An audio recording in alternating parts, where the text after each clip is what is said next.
3 নম্বরে বলা আছে 3y + 1 = 7y - 1। তাহলে এখান থেকে আমরা কি করব, প্রথমে পক্ষান্তর করতে হবে, জানি আমরা y এক পাশে করব, সংখ্যাগুলা আরেক পাশে করব।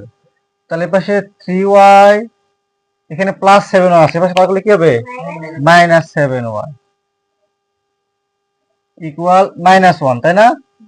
আর এই পাশে +1 আছে, এই পাশে পার করলে -1, এটাও -1। এখানে ক্যালকুলেশন করো, প্লাস মাইনাসে মাইনাস, তাহলে 7 থেকে 3 বাদ দিলে,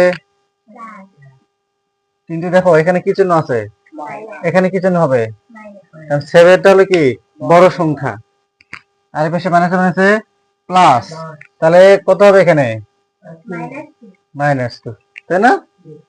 এখন মাইনাসে এখন y রাখে 4 কি হয়ে যাবে, সরি 4, তাই না? এটা আমরা কি করতে পারি, দেখো 2 × 2 = 2, 2 ×